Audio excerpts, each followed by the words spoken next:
Sa bayan ng San Roque, kilalang kilala ang pangalan ni Mayor Rodrigo Rod Manalo. Bata pa lamang siya ay puno na ng pangarap ang kanyang isipan, karangyaan, kapangyarihan at pagrespeto mula sa lahat. At ngayon bilang mayor ng bayan, hawak na niya ang lahat ng ito. Ngunit kasabay ng kanyang pag-angat ay ang kanyang matinding kayabangan at kasakiman. Walang hindi nasusunod sa akin dito. Kung anong gusto ko, dapat mangyari. Madalas niyang ipinagmamalaki sa kanyang mga alipores.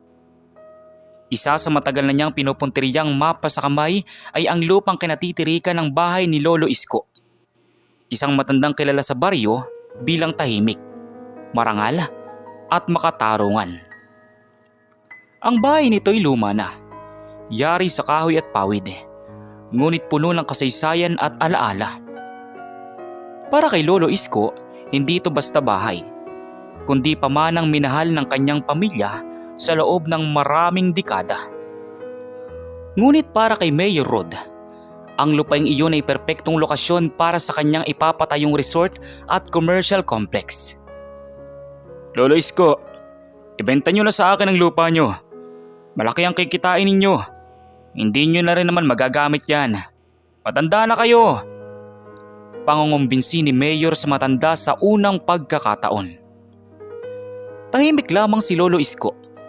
Ngunit na magsalita, mariing sabi niya, Mayor, hindi pera ang sukatan ng lahat. Ang bahay na ito ay hindi ko ipagbibili kahit kailan. Dito ako'y pinanganak. Dito namatay ang aking asawa. At dito ko balak magtapos ng buhay. Hindi ko ito ipapamigay sa kahit kanino. Napakunot ang noo ng mayor. Hindi siya sanay na may humahad lang sa kanyang plano. Matanda, baka nakakalimutan mo kung sino ako. Ako ang mayor ng bayan na ito. Kung ayaw mong ibenta, baka pagsisihan mo. Narinig yun ng mga residente. Lalong tumaas ang tingin kay Lolo Isko sa kanyang katatagan. At lalo rin nilang kinamuhian ang mayabang na mayor. Ngunit walang makapigil sa kagustuhan ni Mayor Rod. Sa kanyang isipan, kung hindi niya ibebenta ito, kukunin ko sa ibang paraan. Lumipas ang ilang linggo, dumating ang mga tauhan ng mayor. Bitbit ang mga papeles at sulat. Ayon sa kanila, i-demolish daw ang bahay ni Lolo Isko dahil wala raw sapat na permit at nakakasagabal sa plano ng lokal na pamahalaan. Ngunit alam ng lahat na gawa-gawa lamang iyon. Pinaglaban ni Lolo Isko ang kanyang karapatan. Tumayo siya sa harap ng kanyang lumang bahay at mariing sinabi, Kung gusto niyong gibain ito, kailangan muna ninyong patayin ako. Walang nagawa ang mga tauhan, kaya bumalik sila sa mayor. Doon lalong nagngit-ngit si Mayor Rod. Sa harap ng kanyang mga kaibigan sa opisina, malakas niyang sinabi, Kung ayaw niyang ibenta o paalisin ang sarili niya, susunugin na lang natin ang bahay na yan. Nagkatawanan ng mga alipores, ngunit may ilan ding natakot. Isang alipores ang nagtanong, Mayor, hindi po ba delikado yan? Paano kung mabulgar? Wala kayong dapat ipangamba. Ako ang batas dito. Kapag ako may gusto, walang makakapigil. Buong kayabangang tugon ng mayor. Samantala sa kabilang banda naman, patuloy si Lolo Isko sa kanyang araw-araw na gawain. Kahit mahina na, siya ay nag-aalaga ng kaunting gulay sa kanyang bakuran at nagkukumpini ng mga sirang bahagi ng bahay. Sa tuwing tinitingnan niya ang mga dingding at haligi, bumabalik sa kanyang alaala ang kanyang kabataan, ang kanyang asawa at ang kanyang anak na si Mila na matagal nang nakatira sa kabilang bayan. Madalas ay dinadalaw siya ng kanyang kapitbahay na si Mang Delfin. Isko, baka naman dapat ka mag-isip. Delikado ang ginagawa mong pagtutol. Alam mo naman ang ugali ng mayor.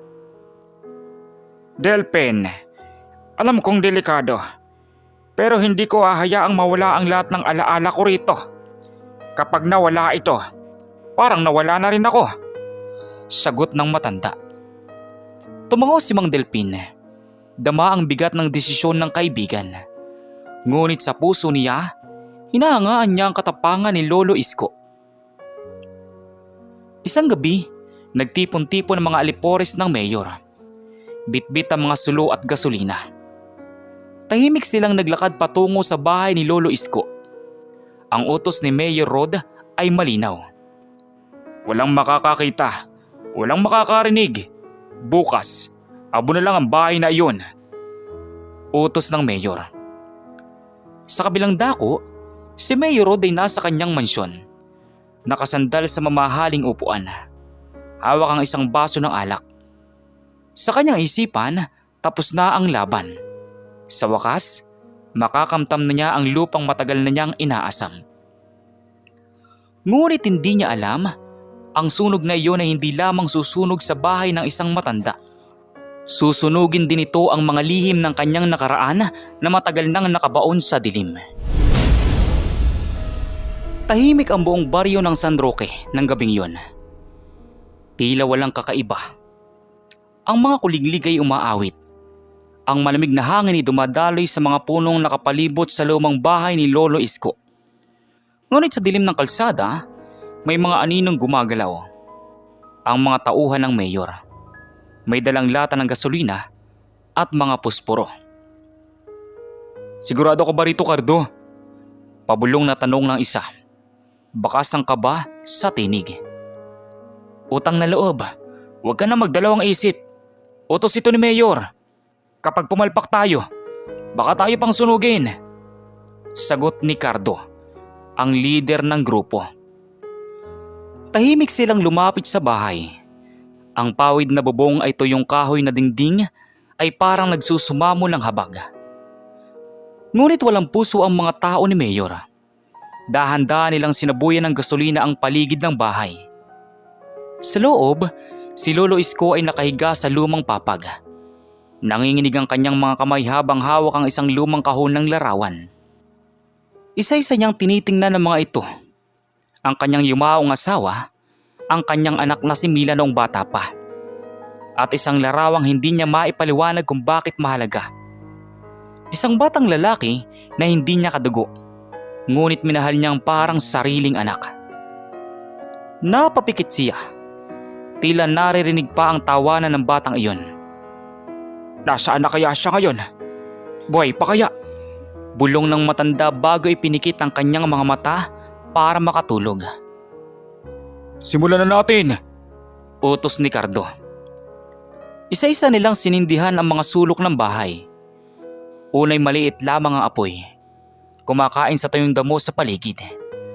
Ngunit sa ilang segundo'y bigla itong lumaki. Pumailan lang ang init at kumalat ang mga apoy sa pawid at kahoy ng dingding. Umalingaw-ngaw ang tunog ng naglalagablab na apoy sa kalagitnaan ng gabi. Nagtakbo ang mga kapitbahay nang makita ang napakalakas na apoy. Sunog! Sunog!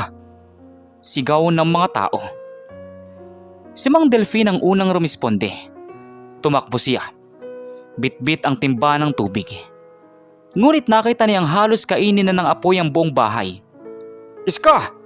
Iska! Nasa loob ka ba? Sigaw niya habang pilit na pinapasok ang pintuan. Ngunit napaatras siya dahil sa tindi ng init. Lumabas si Lolo Isko, nanginginig. Hawak ang lumang kahon ng mga larawan. Diyos ko! Ang bahay ko! Sigaw niya habang nakaluhod sa lupa. Habang patuloy na nilalamon ng apoy ang kanyang tahanan, hawak-hawak ni Lolo Isko ang kahon ng mga larawan. Ngunit sa isang iglap, nalaglag ito mula sa kanyang kamay at natupok ang karamihan ng mga larawan. Ang ilan lamang ay nakaligtas, kabilang ang litrato ng batang lalaki na matagal na niyang inalagaan noon. Napaiyak si Lolo Isko. Nanginginig ang kanyang mga labi. Anong kasalanan ko? Diyos ko! At kinuha mo ang lahat ng alaala ko! Lumapit si Mang Delfin at niyakap ang kaibigan. Isko, magpakatatag ka. Ang bahay ay pwede pang maitayo ulit. Pero ang buhay mo iisa lang. Ang mahalaga ligtas ka. Ngunit sa puso ni Lolo Isko, alam niyang hindi basta bahay ang nawala. kundi ang kanyang buong nakaraan. Kinabukasan, abot tenga ang ngiti ni Mayor Rod nang marinig ang ulat mula kay Cardo. Mayor, tapos na po. Wala nang natira sa bahay ni Lolo Isko. Wala ring nakakita sa amin.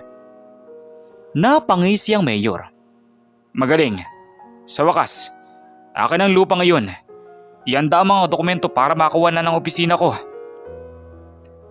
Ngunit bago pa man siya makapagdiwang ng lubusan, dumating ang isang balitang hindi niya inaasahan. Mayor! Hingal na tawag ng isang bata mula sa baryo. Nandun si Lolo Isko. Umiiyak. May hawak na nasunog na larawan. Ang sabi niya, ipapakita raw niya ito sa lahat. Nagulat si Mayor Rod. Larawan? Anong larawan? Tanong niya. Nakakunot ang noo. Walang makasagot. Ngunit may kung anong kaba ang gumapang sa kanyang dibdib. Matagal na niyang inilibing ang mga alaala ng kanyang nakaraan. Lalo na ang kanyang mahirap at malungkot na pagkabata. Kinagabihan ay hindi mapakali si Mayor Rod. Lumabas siya ng palihim at nagtungo sa nasunog na bahay ni Lolo Isko. Doon, sa gitna ng ambo at durog na kahoy, may isang bagay na kumislap sa liwanag ng buwan. Yumuko siya at dinampot iyon. Isang lumang larawan ng isang batang lalaki. Mga 7 taong gulang, nakangiti habang nakayakap sa isang matandang lalaking kamukha ni Lolo Isko. Nanlaki ang mata ni Mayor Rod. Ako ito. Mahina niyang sambit. Paano napunta rito ang litrato ko? Tanong pa niya. Nanginig ang kanyang kamay at ang kanyang dibdib ay bumilis ng tibok. Biglang sumulpot ang mga alaala ng kanyang kabataan. Ang mga gabing umiiyak siya sa gutom. Ang isang matandang lalaki na nagbibigay sa kanya ng pagkain. At isang tinig na laging nagsasabi, "Huwag kang matakot anak, hindi kita pababayaan." Ngunit bago niya palubos na maunawaan ang lahat, isang tinig ang umalingaw-ngaw sa likuran niya. Alam ko na darating ka rito, Rod." Si Lolo Isko iyon. Nakatayo sa dilim. Hawak ang tungkod at nakatitig sa kanya. Nang marinig ni Mayor Rod ang tinig ng matanda, tila binuhusan siya ng malamig na tubig. Dahan-dahan siyang tumalikod at nakita si Lolo Isko. Nakatayo sa dilim, nakasandal sa kanyang tungkod. Ang apoy mula sa nasunog na bahay ay nag-iwan ng abo at usok sa paligid. At ang imahe ng matanda ay parang aninong bumangon mula sa abo ng nakaraan. Lolo Isko? Mahina ang boses ng Mayor. Nanginginig. Anong ibig sabihin nito? Bakit nandito ang litrato ko? Tanong pa niya. Lumingon si Lolo Isko sa abo ng kanyang tahanan bago siya sumagot. Rodrigo, hindi mo alam kung gaano kasakit na ikaw mismo ang sumunog sa lugar kung saan mo unang natagpuan ng pagmamahal. Namilog ang mata ni Mayor Rod. Anong pinagsasabi niyo? Ako ang sumunog dito? Wala akong kinalaman. Tanggi pa niya.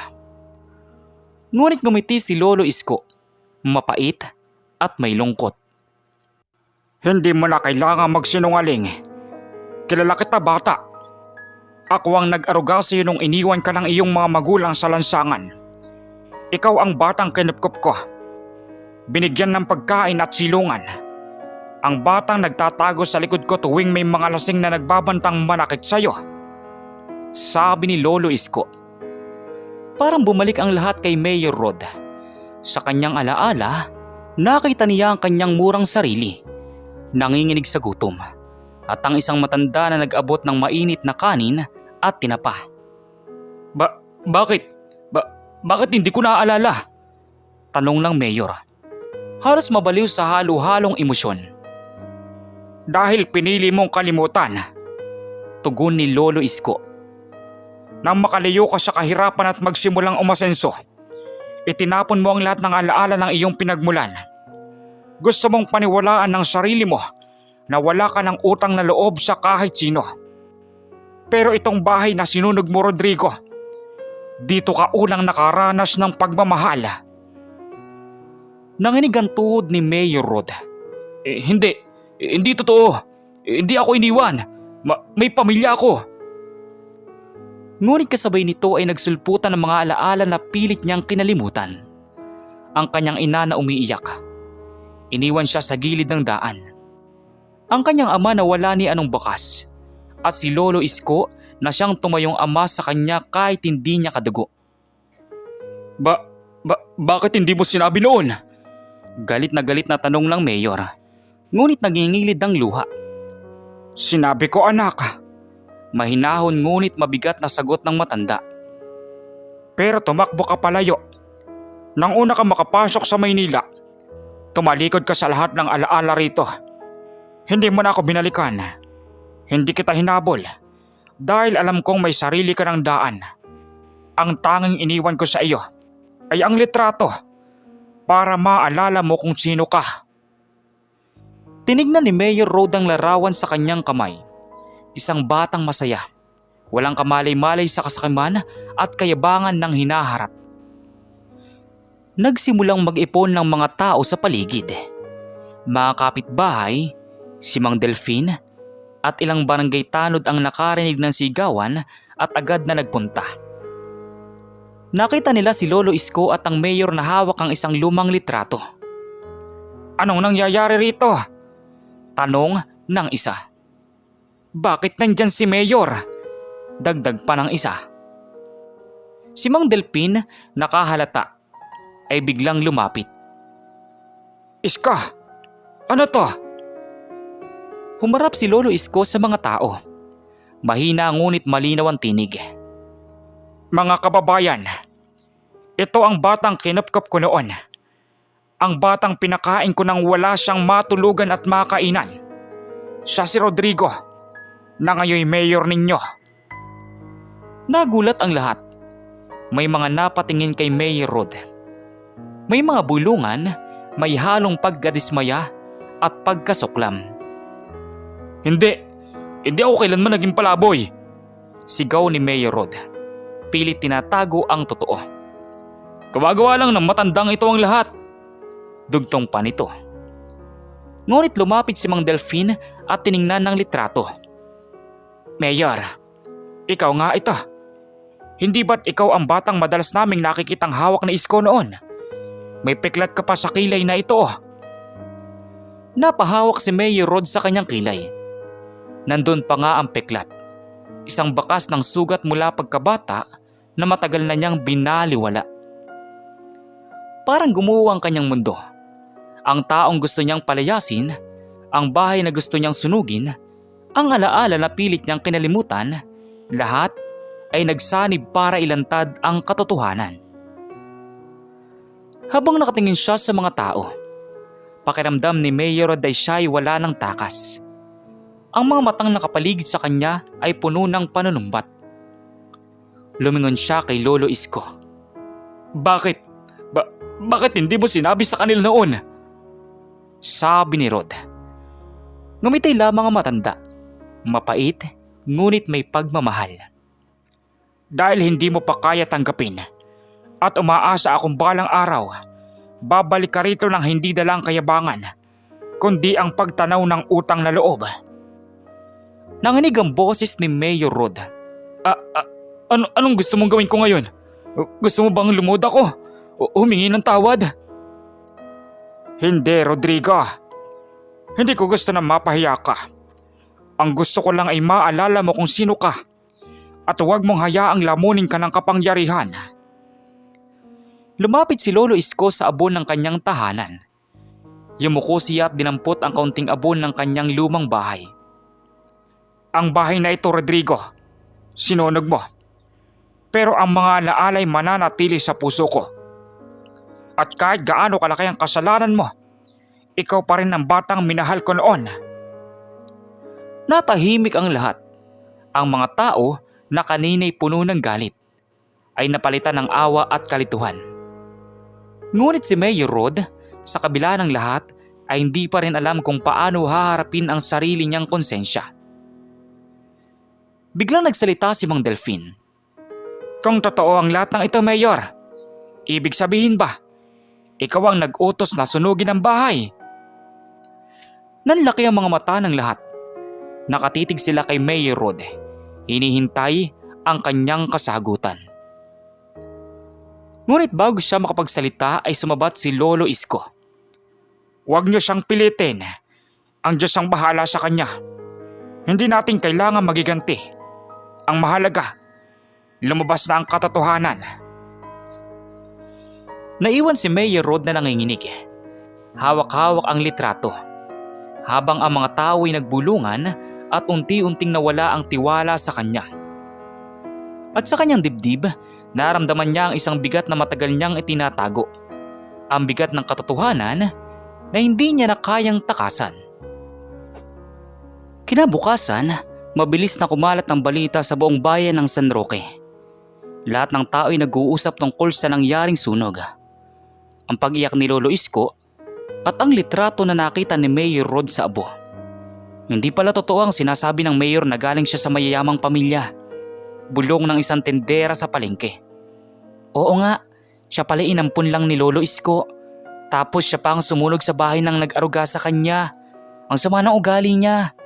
Sagot ng isa. Ang dating paggalang at takot ng mga tao kay Mayor Rod ay napalitan ng galit at pagkadismaya. Ang kanyang pangalan na dati simbolo ng kapangyarihan, ngayoy mabigat na usapan sa bawat sulok ng bayan. Sa loob ng kanyang opisina, hindi mapakali si Mayor Rod. Nilalaro niya ang lumang litrato sa kanyang kamay. Paulit-ulit na tinititigan ng batang siya at si Lolo Isko. Bakit ngayon pa? Bulong niya sa sarili. Bakit kailangan bumalik ang nakaraan? Pumasok si Cardo, ang kanyang tauhan.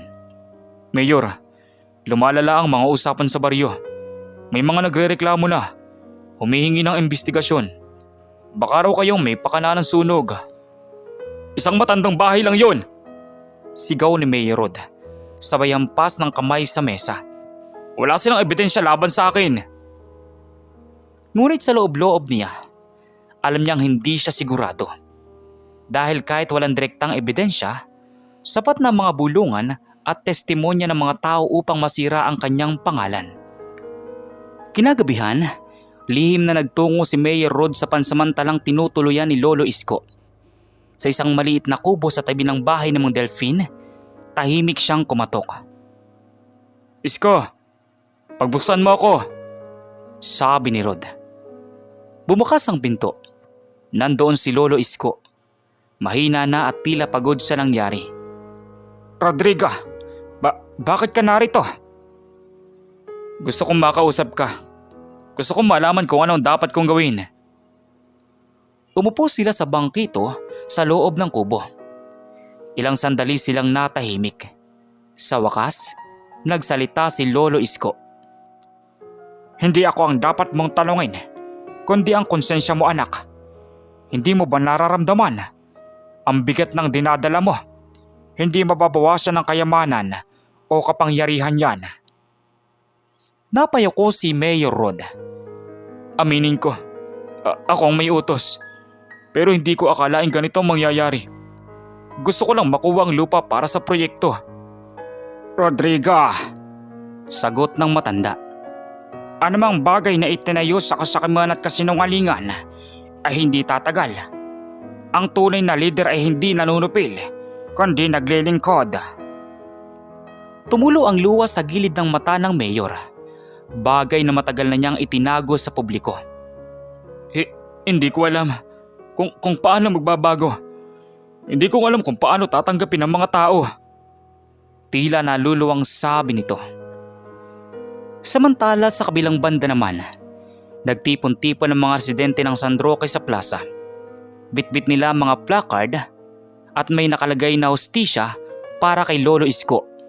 At Mayor, magbitiw ka na. Si Mang Delfin ang nanguna sa pagtitipon. Mga kababayan, hindi na natin kayang manahimik. Panahon na para singilin ng mayabang na mayor na walang ginawa, kundi apihin tayo. Sumigaw ang mga tao. Ang kanilang tinig ay umalingaw-ngaw sa buong bayan. Narinig ito ni Mayor Rod mula sa munisipyo. Lalong sumikip ang kanyang dibdib. Labanan ko sila o tanggapin ang pagkatalo? Tanong niya sa sarili. Kinabukasan, dumating ang mga taga-media. Bitbit ang kamera at mikropono. Agad silang nagtungo kay Lolo Isko para kuhanin ang kanyang panig. Lolo Isko, totoo bang inampun niyo noon si Mayor Rod? Tanong ng isang reporter. Tumango naman ang matanda. Oo, siya ang batang tinuring kong anak. Ngunit ngayon, siya rin ang sumunog sa tahanang pinagmulan niya. Nagkagulo ang lahat. Lumabas si Mayor Rod mula sa kanyang opisina. Nakasuot ng barong. Ngunit halatang hindi mapakali. Huwag kayong maniwala sa kasinungalingan ng matanda na yan. Malakas niyang sigaw. Ngunit biglang lumapit si Mang Delfin. Bitbit ang ilang kapitbahay. Mayor, tigilan mo ng pagsisinungaling. Lahat kami saksi. Lahat kami nakakita kung paano umikot ang mga tauhan mo nung gabing masunog ang bahay. Napatras si Mayor Rod. Napatingin siya sa mga kamera, sa mga tao, sa litrato na hawak pa rin niya at wala ng takas.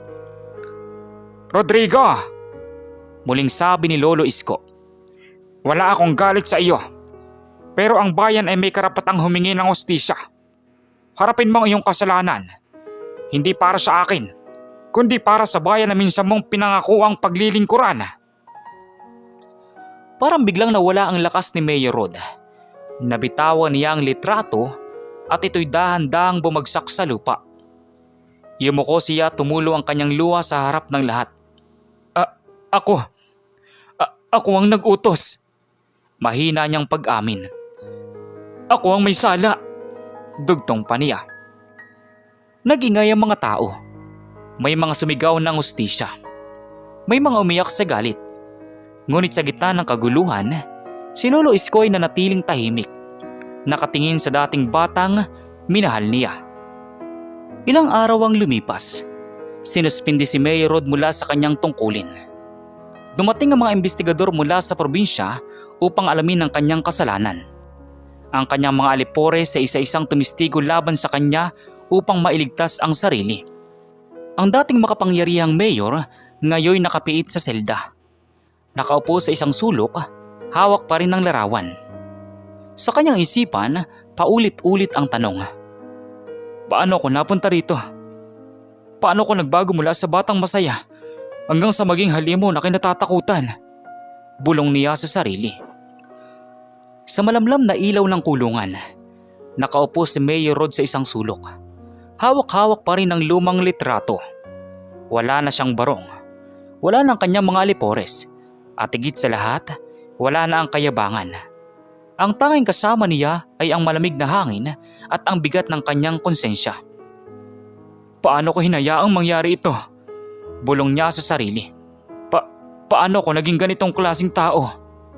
Dagdag pa niya. Tuwing ipipikit niya ang kanyang mga mata, bumabalik ang mga alaala ng kanyang pagkabata. Ang mga gabing umiyak siya sa gutom at ang tinig ni Lolo Isko na nagsasabing, Huwag kang matakot anak. Hanggang narito ako. Ligtas ka. Pero ngayon, siya mismo ang nanakit sa taong iyon. Isang araw ay dinalaw siya ni Lolo Isko. May kasama itong pare at si Mang Delfin. Nang makita ni Mayor Rod ang matanda, agad siyang napayuko at hindi makatingin. Rodrigo, Mahinaw ng tinig ni Lolo Isko. hindi ako dumating dito para sumbatan ka. Dumating ako para alalahanin mo kahit ano pa ang mangyari. Ikaw ay itinuring kong anak. Tuluyang napahagulgol si Mayor Rod. Lumapit siya sa rehas at lubhod. Patawarin mo ako, Lolo. Hindi ko alam kung anong nangyari sa akin. Nabulag ako sa pera, sa kapangyarihan. At ikaw ang unang nadamay. Ikaw na nagmahal sa akin hangit pa sa sarili mong anak. Lumuluwang sabi ni Mayor Rod. Hinawakan ni Lolo Isko ang malamig na bakal ng rehas at pinatong doon ang kanyang kamay. Tila hinahaplos ang ulo ng dating batang minahal niya. Anak, ang pagpapatawad ay hindi madaling ibigay. Ngunit pinili ko ng matagal pa na patawarin ka Ang mahalaga ngayon ay matutunan mong baguhin ang sarili mo, sabi ng matanda. Lumipas sa mga linggo, ang balita tungkol sa pagkakakulong ng mayor ay umalingaw-ngaw sa buong probinsya. Para sa iba, ito ay isang aral na walang sino man kahit makapangyarihan ang nakakatakas sa hustisya. Samantala si Lolo Isko ay tinulungan ng mga tao upang muling maitayo ang kanyang tahanan. Hindi kasing laki ng dati. Ngunit puno ito ng malasakit at pagmamahal ng mga kapitbahay. Sa gitna ng bagong bahay, may isang maliit na altar kung saan nakalagay ang lumang litrato ni Mayor Rod noong bata pa siya.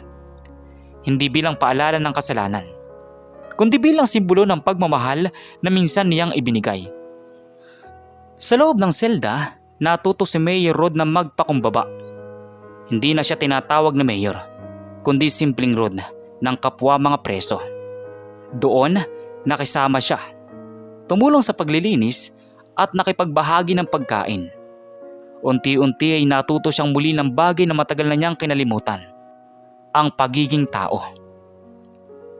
Isang gabi nagsulat siya ng liham para kay Lolo Isko. Lolo Isko, salamat sa pagbisita. Hindi ko alam kung makakalabas pa ako dito. Pero kung sakali, nais kong bumalik sa iyo bilang anak, hindi bilang mayor. Ang tanging hiling ko lang ay sana, kahit sa maliit na paraan, mapunan ko ang pagkukulang ko.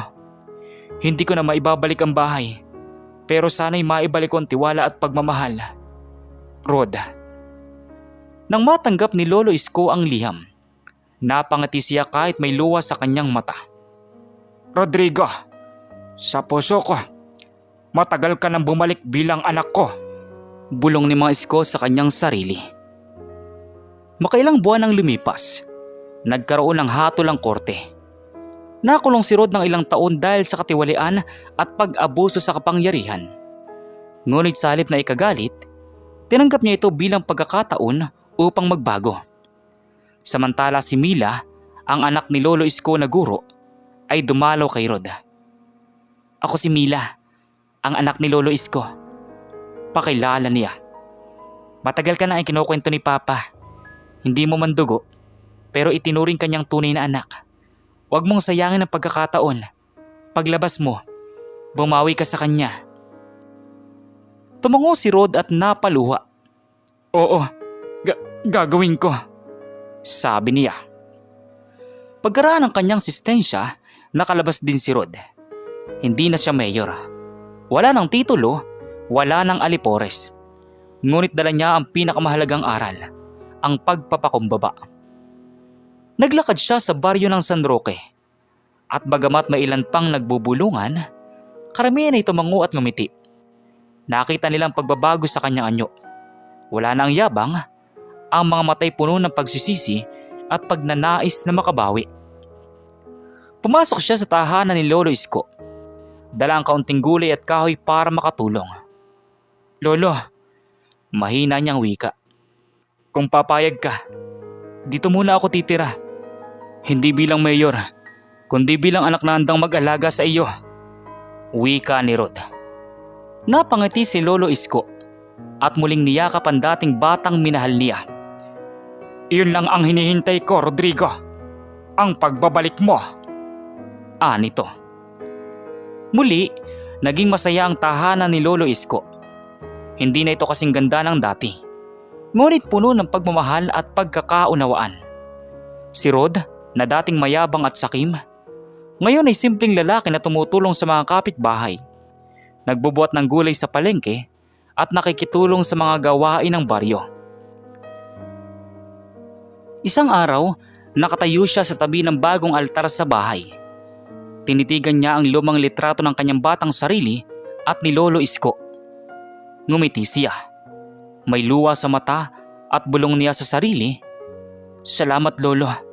Dahil sa iyo, natutunan kong ang tunay na kapangyarihan ay ang magmahal at magpatawad." At sa unang pagkakataon sa mahabang panahon, nakaramdam siya ng kapayapaan.